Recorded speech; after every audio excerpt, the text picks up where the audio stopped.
Hey guys, Chris with Fort Park Property Management here. I want to talk to you today about a topic that comes up all the time in Strata, is smoking. So smoking is a big one. It's one of those one of those topics that can cause a lot of conflict between the Strata Corporation and the owners and the Strata Council. And it's not always as simple as simply banning smoking in certain areas or things like that. So we'll talk about that today.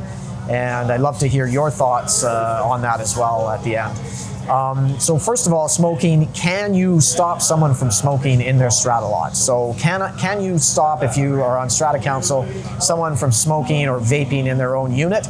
The answer is yes, you can. I know a lot of people think, no, it's my own private space. You can't tell me what to do in my own private space. Well, the answer is yes. The Strata Corporation has a lot of power. Strata corporations are more powerful than your local government, more powerful than the provincial government. They have a lot of control over what you can and can't do, even within your own strata lot. And banning smoking is certainly one of those things they can do. You need a 3/4 vote at an AGM or an SGM, so you need the owners to vote in favor, 75%. But once they pass that, basically you cannot smoke in your own unit. Smoking, depending on how the bylaws are written, can include vaping, cannabis, cigarettes, whatever else people smoke, meth, I don't know. All those things can be wrapped into one bylaw. So usually what you see is it's done in stages. So usually smoking is banned in common property, which would be like in the hallways and areas like that, around the walkways. Limited common property, which can be your balcony or patio. That's very common to see that. But even now we're seeing more and more buildings banning smoking within the strata lot itself. So that means you can't go hide in your bedroom and light up a cigarette. You're just not allowed. If somebody catches wind that you're doing it, you can then be fined according to your bylaws, which is usually $200 per incident. Now, there are some exceptions to this. Keep in mind that a lot of people have medical conditions that require them to smoke cannabis. And if they do have a doctor's note allowing them, then that becomes not a Strata thing, not a bylaw thing, and not a Strata Act thing, but becomes a human rights thing. And remember, the Human Rights Act always will trump the Strata Act. So even if you've got a smoking ban within your strata, and people aren't allowed to smoke in their unit, if somebody has a medical reason and a note from their doctor saying they can smoke cannabis for medical reasons, then you can't prevent them from doing it. And God help you if you try to, because it's going to be a mess. They can go to a human rights tribunal, they can get awarded damages, and you do not want to go there. So one thing that we've seen a lot is people will try to put these bylaws in, and they go to AGMs, and this is where a lot of the conflict can break out. We've seen huge fights over this kind of stuff. You can imagine if an owner has owned in a building for 20 years and they're a long-term smoker, and all of a sudden new owners come in, they don't like smoking, they don't want to smell any smoke around the building, they try to put in this bylaw.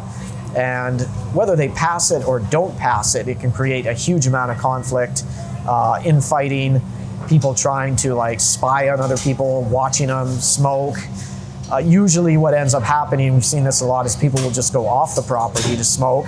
But even then, the stratas sometimes come after them for the actual smoke. Even though they may be physically off the property, the smoke might be wafting onto the property itself. So maybe they're adhering to the no smoking bylaw, but they're breaking a different bylaw. Maybe the bylaw is nuisance or something like that, right? You can claim nuisance if smoke is wafting onto your balcony or into your strata lot. So smoking is one of those things that you really need to make sure you're buttoned down in your bylaws. The moral of the story here in this one would be to engage a strata lawyer to write really, really, really airtight smoking bylaws, whether it's just not allowed in common properties or limited common properties or even in strata lots. Make sure you detail exactly and make sure you define what smoking is, right? Is smoking vaping? I don't know, but you need to define that.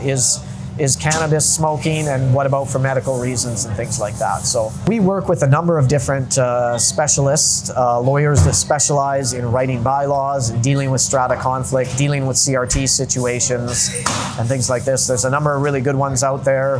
There's a handful. I wouldn't say there's a lot, but you want to hire somebody that really specializes in strata law, because it is a very specific thing, and you want someone who's got experience going to the CRT and fighting these things, either on behalf of the owner, who feels like they've been wronged by the strata, or on behalf of the strata that is trying to go after the particular owner.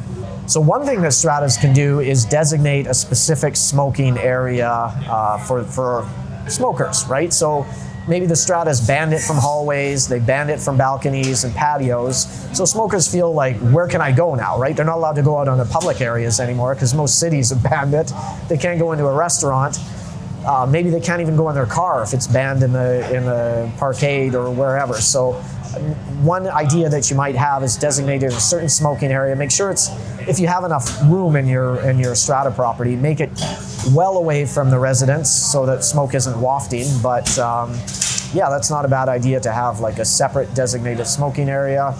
And you can always enclose them in a glass case if you have to. You know, new stratas just don't have extra space, right? They're using every buildable square foot to develop. But older ones, you have like park area, or you have like, you know, extra parking areas that are a little bit away from the actual residence tower, and that would be something that would be appropriate for that. But again, you know, be careful. You don't want to be on grass, right? If you know, during tinder dry conditions and someone decides to butt out on the grass, and it could start potential fires.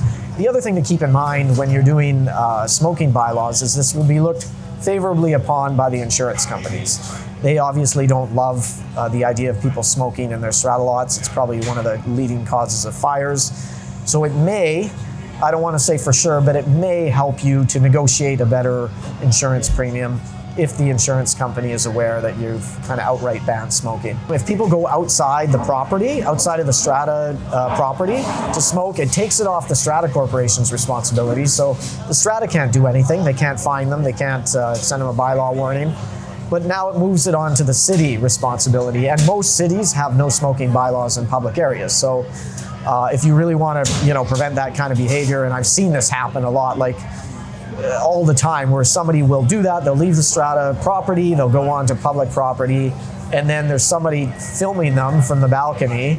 It's almost like Big Brother, like the 1984 here. They're filming them, taking pictures of them, and then they call the city, and they get the city bylaw to come deal with it. So you're just kind of moving around, and like I said, most everywhere is banned smoking now, so I don't even know as a smoker where you're allowed to smoke anymore. You can reach us at on our website, fortpark.ca, on the contact page, or you can call us anytime. We'd love to chat with you, 604-447-7275 if you want to talk about smoking or any strata issues in general. We're always there and happy to help you out if we can. Love to hear your comments. If you had some experiences with this, comment below, and hope you enjoyed the video.